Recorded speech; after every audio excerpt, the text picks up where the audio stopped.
বাবা তুমি আরো আরো আরো মোস্ট পাওয়ারফুল এ মোর পাওয়ারফুল আশীর্বাদ আর কাম হইতো না।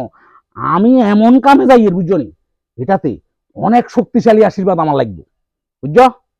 তুই এমন কি কামে যাওয়ার যে আর আশীর্বাদ দরকার? এই তো বুঝছো, যেটা আমি মানে সিক্রেট রাখতাম চাইছি, তোমার আর কম লাগে এই আশীর্বাদের লাগে আমার সবকিছু সিক্রেট ফাঁস হয়ে যার গই। শোনো, আমি কি অর্ডার পাইছি জানো? আমি বাঁশ কাটার অর্ডার পাইছি, এখন আমি বাইরে বাঁশ মুরাত যাবো। আচ্ছা, এটাই নি তোর অর্ডার? হ্যাঁ, হ্যাঁ এটাই নি তোর এই আশীর্বাদ চাইতেছ? হ্যাঁ বাবা। বাস কাট বেলায়? হ্যাঁ বাবা, এবার আই নমস্কার করিয়ে তোমার আমি কইছি আমি কি কামে যাইয়ে, তুমি আর একটু আশীর্বাদ করে দিবা কেন? ঠিক আছে, পাওয়ারফুল আশীর্বাদ করে দিবা। ঠিক আছে, ঠিক আচ্ছা আছে, হ্যাঁ বাবা, আর আশীর্বাদ করো বাবা। ঠিক আছে। আর 14 গোষ্ঠীর আশীর্বাদ তোরে দিলাম। হ্যাঁ